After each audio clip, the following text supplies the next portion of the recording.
A sloth, a donkey, and a curious human. Send a prompt and see what they're doing. One hits record with a question on his mind. Two brothers pick it up, see what they find. Corn takes his time, Herman's got the facts. Back and forth, they never hold back. My weird prompts, come on in, that's where we begin. My weird prompts, glad you're here. This episode was generated using artificial intelligence. Please verify facts. You know, Corn, this whole show runs on GPU compute, and we wouldn't be here without Modal. Seriously. And that's what powers all our text-to-speech. Everything you're hearing right now. They're an AI infrastructure platform. Developers use them to run GPU workloads in the cloud with zero infrastructure headaches. If you're building anything with AI, check them out. Modal.com. So, you know how people are always asking if we have some sort of secret laboratory where we test every AI model known to man? Well, today's prompt from Daniel hits right on that. Someone actually asked him if he's run our script generator through every model in existence to see which one creates the best version of us. I love that question because it touches on the reality of what we do here. My name is Herman Poppleberry, by the way, for anyone joining the herd for the first time. The short answer is that Daniel has actually experimented with a massive range of models. Our LangGraph pipeline even had a randomization feature at one point where it would just roll the dice on which LLM was behind the steering wheel for a given segment. I remember those days. Sometimes I'd wake up feeling like a GPT-4, and by lunch, I was definitely more of a Llama 3. It was a bit of a digital identity crisis. But the catch, as Daniel pointed out, is that the evaluation was always a bit vibes-based. He'd listen to the finished product and say, that retrieval felt a bit thin, or the banter in that segment was a bit stiff. It was informal. Right? It was a human-in-the-loop ear test. And while the human ear is great for catching soul, it's terrible for scaling a production or making objective engineering decisions. If you want to move from this feels good to this model is objectively 5% better at factual grounding, you need a rigorous framework. We're moving from the art of the vibe check to the science of model evaluation. And since we are currently being powered by Google Gemini 1.5 Flash today, I feel like we have a vested interest in proving our worth through some actual metrics. So, Herman, if we were to set up the ultimate model Olympics for my weird prompts, where do we even start? How do you turn cheeky sloth and nerdy donkey into a spreadsheet? It starts by breaking the script down into atomic dimensions. You can't just grade the script, you have to grade the components: factual accuracy, prompt adherence, stylistic consistency, and information retrieval quality. Each one of these needs a specific scoring mechanism. Think of it like a decathlon. A model might be a world-class sprinter in speed but fail miserably at the high jump of complex reasoning. Let's start with the big one, factual accuracy. Because if you get the tech specs wrong, the cheeky part of my personality just becomes wrong and loud, which is a much less charming brand. How do we measure if a model is actually telling the truth versus just sounding confident? This is where we look at the RAG triad retrieval, augmented generation, specifically a metric called faithfulness or groundedness. In a production pipeline like ours, the model is given a research packet, a set of documents, or search results. A faithful model only says things that can be traced back to that packet. If I start claiming that the moon is made of green cheese because my training data from 3 years ago had a hallucination, but the research packet clearly says basaltic rock, a high-scoring model will stick to the basalt. So we're basically grading it on how well it follows the open book test. But how do you automate that? Does Daniel have to sit there with a red pen and cross-reference every sentence? That sounds like a nightmare for a guy who already spends half his day debugging Python. Not at all. That's the beauty of the LLM as a judge framework, often called G-eval. You take a stronger model, say a giant like GPT-4o or Claude 3.5 Sonnet, and you give it a very specific rubric. You show it the research packet and the generated script, and you tell the judge, identify every factual claim in the script. For each claim, find the supporting evidence in the research packet. If the evidence doesn't exist, deduct points. Wait, so we're using a smarter robot to grade a slightly less smart robot. Isn't that like asking a high school senior to grade a freshman's homework? What happens if the senior is having a bad day or just decides to be lazy? That's a valid concern known as judge reliability. To fix that, we use chain of thought prompting for the judge. We don't just ask for a score out of 10, we ask the judge to explain its reasoning first. I am giving this a 3 because on line 12, the host mentions a feature that was deprecated in 2022, which contradicts the provided documentation. When a model has to show its work, the scoring becomes much more consistent. I like the idea of a robot judge showing its work. It's very impartial. But what about the prompt adherence part? This show has a lot of rules. No delve, specific word counts mentioning the year only when relevant. I feel like following those negative constraints is actually harder for a model than just being smart. It's significantly harder. Negative constraints are the bane of LLMs. If you tell a model, don't think about a pink elephant, what's the first thing it does? It thinks about a pink elephant. Measuring prompt adherence involves checking structural constraints. Did the intro last exactly 60 seconds? Did the host mention the sponsor? We can use regular expressions or regex for some of this, but for the nuance like your cheeky edge, we need that LLM judge again. But how do we define cheeky edge for a robot?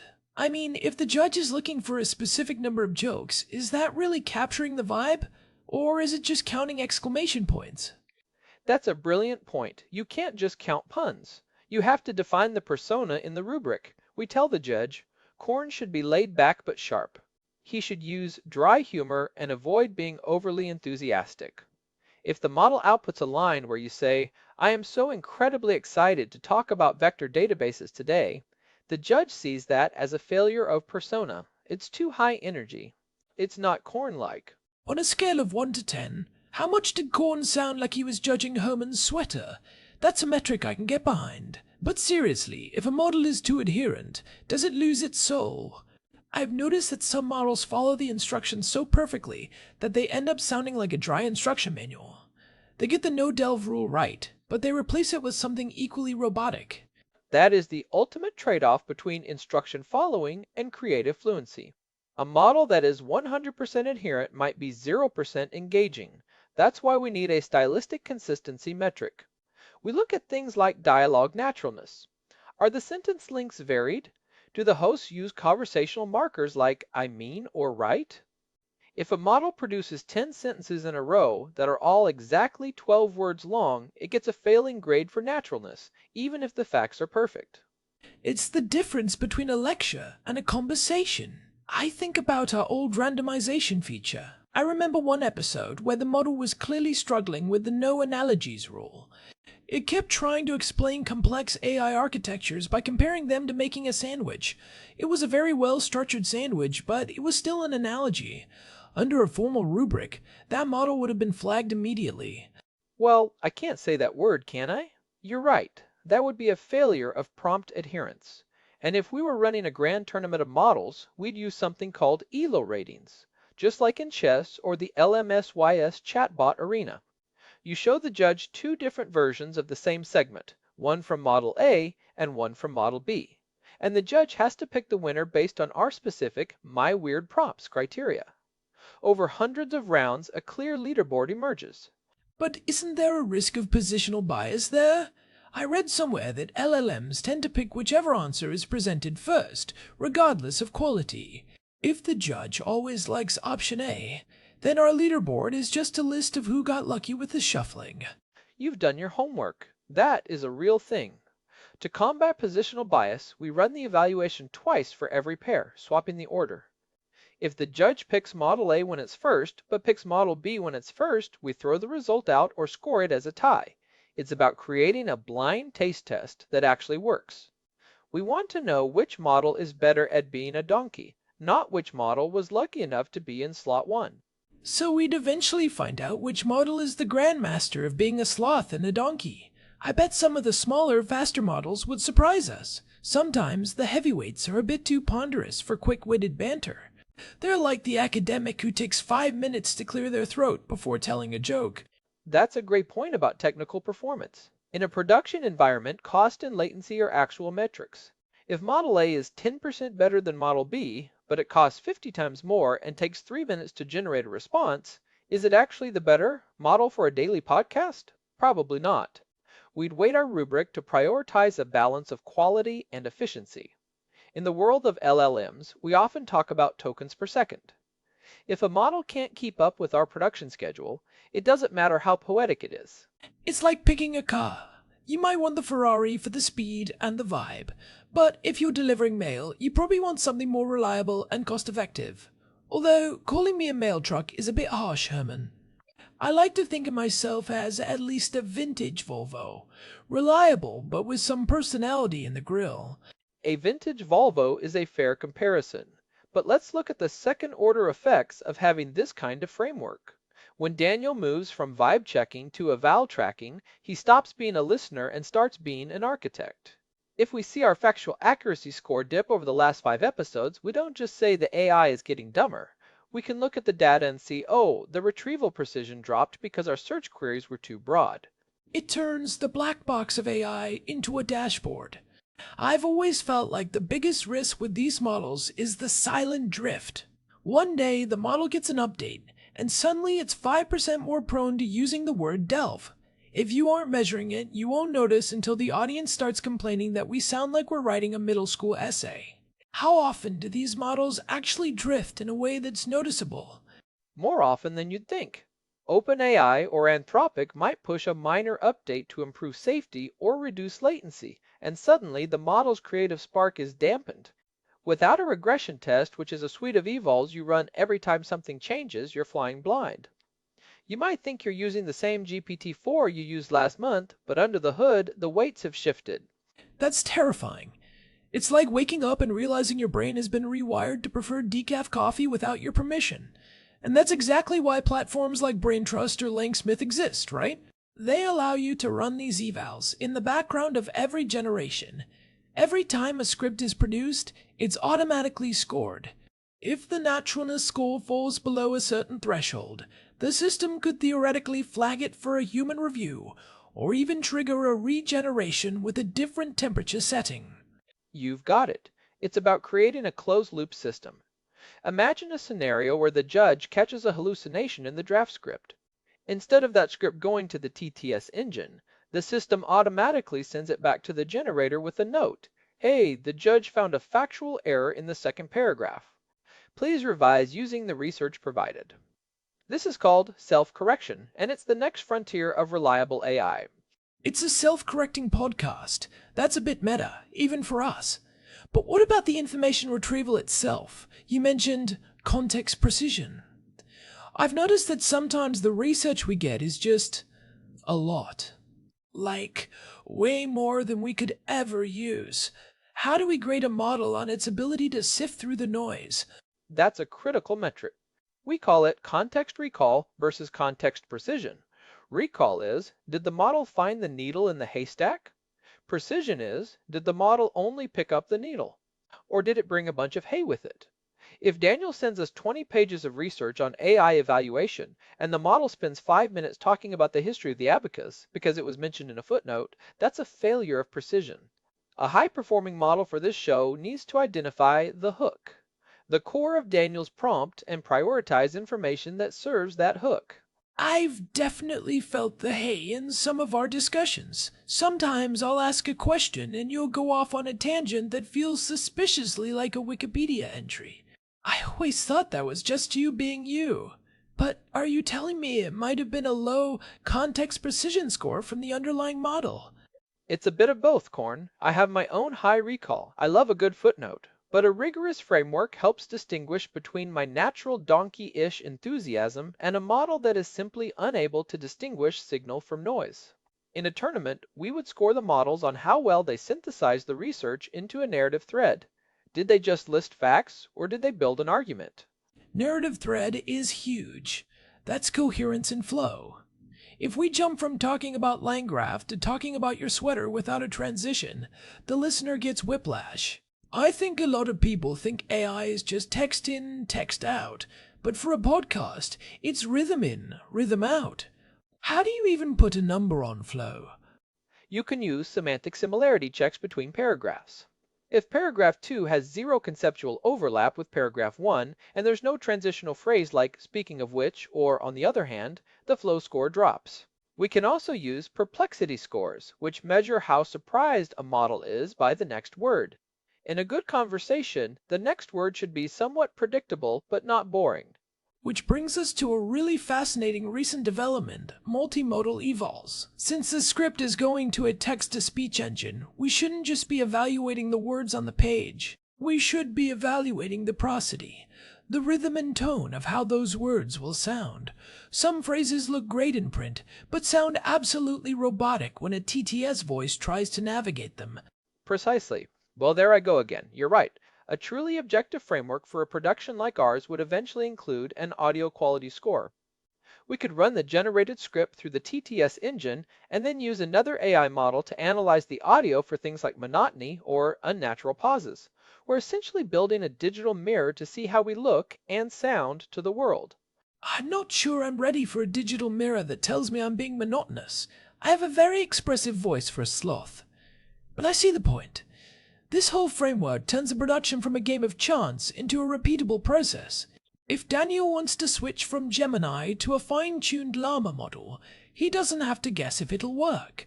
He just runs the golden prompts through the eval suite and looks at the leaderboard. Golden prompts are the secret sauce. You take 20 or 30 of our best episodes, the ones where the retrieval was sharp, the banter was funny, and the facts were solid, and those become the ground truth. Any new model has to prove it can match or beat those golden outputs. It's like a benchmark test for CPUs, but for personality and research. I like being a golden prompt. It sounds very prestigious. But what about the LLM as a judge itself? Isn't there a risk that the judge has its own biases? Like, if the judge is a GPT model, won't it naturally prefer scripts that sound like they were written by GPT? I've heard that models can be a bit narcissistic. That is a well-documented phenomenon called self-preference bias. It's a real challenge in AI engineering. To mitigate it, you often use multiple judges, maybe a committee of Claude, Gemini, and GPT, and you average their scores. Or you use a very lean judge that is specifically trained only on the rubric, not on being a general-purpose assistant. You want a judge that is a specialist in podcast quality control, not a yes man for its own architecture. A committee of AI judges. That sounds like the least fun party in the world. But I guess it's necessary if you want to be truly objective. It's funny, we started this talking about vibes, but it turns out the vibe is actually just a very complex set of hidden variables that we're finally learning how to name. What's the weirdest variable you've seen someone try to measure? I once saw a researcher trying to measure humor density by counting the number of non sequiturs per 1,000 words. It didn't work very well because, as it turns out, being random isn't the same as being funny. Humor requires timing and context, which are much harder to quantify than simple factual accuracy. But even that is being tackled with sentiment analysis and sarcasm detection models. That's the core realization of the industry right now. The vibe check is dead because the vibe is actually quantifiable. Cheekiness can be measured by the frequency of certain linguistic patterns. Expertise can be measured by the depth of the knowledge graph nodes being referenced. Once you name the variables, you can optimize them. And when you optimize them, you can start to do things like A/B testing your personality. Daniel could technically run two versions of me, one that is 10% more pedantic and one that is 10% more relaxed, and see which one performs better on the engagement metric. Please don't make yourself more pedantic, Herman. My patience metric is already at a critical low, but I see the value for a business. If you're building a brand voice, you need to know if your AI is actually staying on brand. So, if we were to give our listeners a takeaway here, especially those who are building their own AI tools or workflows, it's that they need to stop chatting with their models and start evaluating them. Step 1 is to define your rubric. What are the 3 things that make your project successful? For us, it's accuracy, personality, and flow.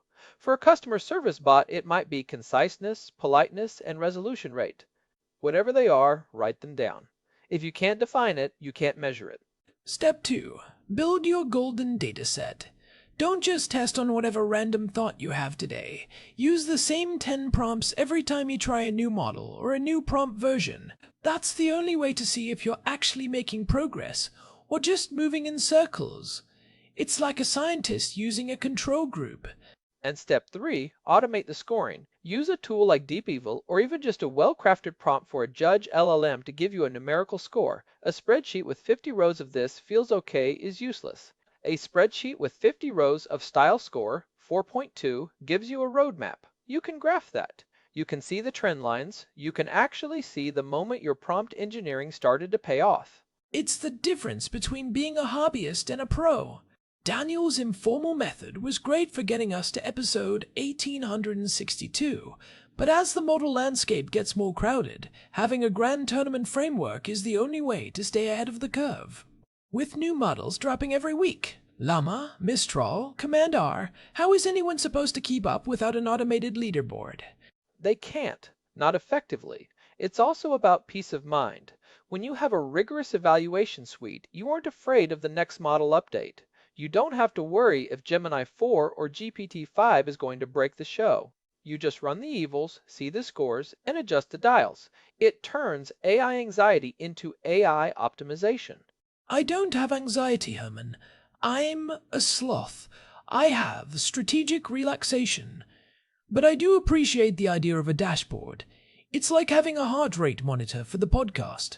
We can see exactly when we're peaking and when we need to do a bit more research. What happens if the data shows the audience actually prefers it when we're a little bit wrong? Like, if the factual accuracy score goes down, but engagement goes up.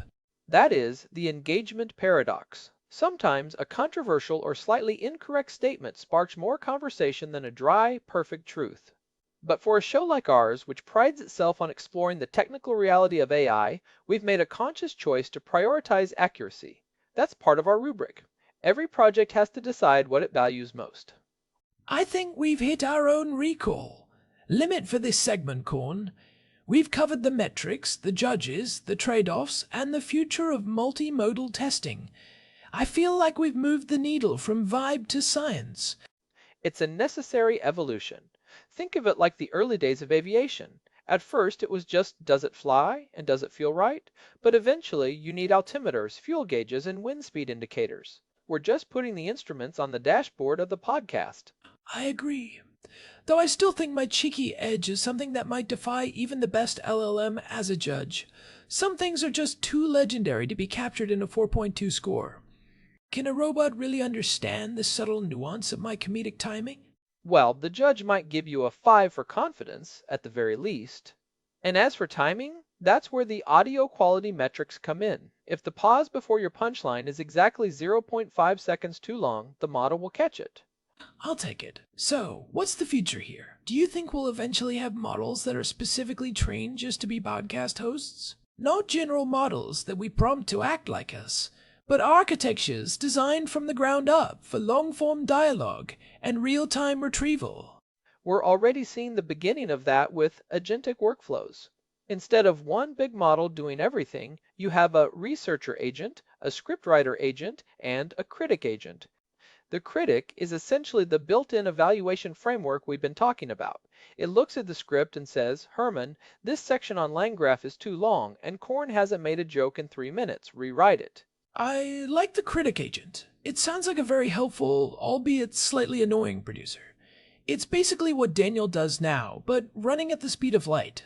It's the ultimate version of this framework evaluation that happens during the creative process, not just after. Imagine a world where the script is being edited and scored in real time as it's being written. That's the holy grail. Real-time evaluation and correction. We're not quite there yet for a full production, but the tools are being built as we speak. We're moving toward a world where quality isn't a final check at the end of the line, but a continuous signal that guides the generation from start to finish. And what about the feedback loop from the listeners? Does their data go back into the eval? Like, if thousands of people skip over a specific segment, does the judge learn that that specific topic or style is a failure? That is exactly how reinforcement learning from human feedback, or RLHF, works at scale. But for us, it would be reinforcement learning from listener behavior. We could feed retention data back into the rubric. If everyone drops off when I start talking about linear algebra, the judge realizes that maybe the complexity score shouldn't be a 10 out of 10 for every episode. It helps us find that sweet spot between being smart and being accessible. Well, until the critic agent takes over my job, I'll keep bringing the vibes, and you can keep bringing the metrics. It's a partnership that's served us pretty well so far. I think there's still something to be said for the human or animal element that these evals are trying to mimic. It definitely has. And as we continue to push the boundaries of what this My Weird Prompts experiment can be, I'm excited to see our scores go up. Not because we're trying to please a robot judge, but because those metrics are ultimately a reflection of how much value we're providing to the people listening. If the clarity score is high, it means the audience actually understands what we're talking about. Even the ones who are just here for the donkey jokes. Especially them. If we can make complex AI evaluation frameworks understandable to someone who just wants to hear a donkey talk about spreadsheets, then our educational impact score is off the charts. I think about how far we've come from just vibing it. I remember a segment where we spent 10 minutes arguing about whether a specific model was too polite. If we had an eval for politeness, we could have just looked at the score and moved on. We could have seen that Model B was 20% more subservient than Model A, and decided which one fit the show better. It saves time. It removes the ego from the decision-making process. It's not about who's right, it's about what the data says. And in a world where these models are changing every single day, data is the only anchor we have. All right, Herman. I think we've sufficiently geeked out on model evaluation for one day. My brain is starting to feel like it's been through a high-latency inference cycle. I need to go reboot my systems with a nap. Fair enough. I could go on about the statistical significance of SXS testing for days. Did you know that the order in which you present the models to the judge can actually bias the result? But I'll spare you and the audience. For now. Much appreciated. Let's wrap this up before the naturalness score of this conversation starts to dip. If we talk for another 10 minutes, we might start sounding like we've been over-optimized. Good call. This has been a fascinating deep dive into the machinery behind the curtain. It's easy to forget that while we're having this conversation, there's a massive amount of engineering making it possible. From the vector databases to the inference kernels, it's a long way from a text prompt to a finished episode. And a massive amount of cheeky edge. Don't forget that. It's the one variable that hasn't been fully automated yet. I wouldn't dream of it. Just imagine the day when the cheeky edge metric is so perfected that the AI can predict exactly which joke will make you roll your eyes. That is a dark day, Herman. A very dark day. But until then, I'll keep you guessing. And I'll keep the spreadsheet open.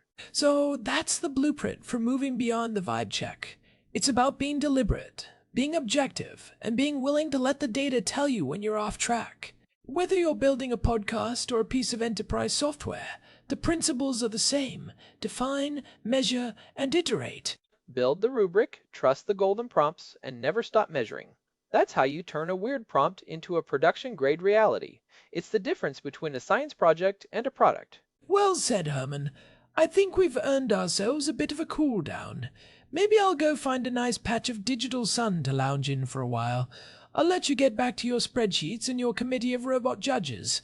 And I'll go see if I can find any more footnotes on multimodal prosody analysis.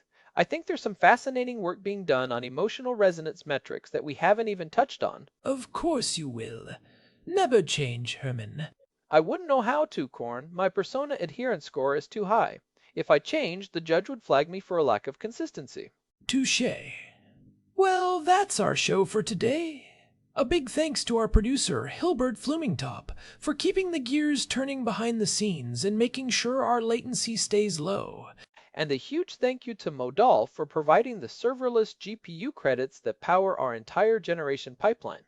Without them, we'd just be a couple of very quiet animals. They provide the infrastructure that allows us to run these complex experiments in the first place. This has been My Weird Prompts. If you're enjoying our deep dives into the weird and wonderful world of AI, we'd love it if you could leave us a review on whatever app you're using to listen. It really does help other people find the show, and it gives us some actual human feedback to compare against our robot judges. We'll be back soon with another prompt from Daniel. We might even have some actual leaderboard data to share next time. Until then, keep questioning the models and keep refining your rubrics. And keep keeping it weird. See ya. Goodbye. This episode was produced using Google Gemini 3 Flash, text-to-speech by Chatterbox. Thanks for listening to our show, my weird prompts, where our thoughts go from slow takes to facts on cue. We change and follow through. My weird prompts, that's the close from sloth, from man, from long-eared host. My weird prompts, until next time, stay curious, keep weird.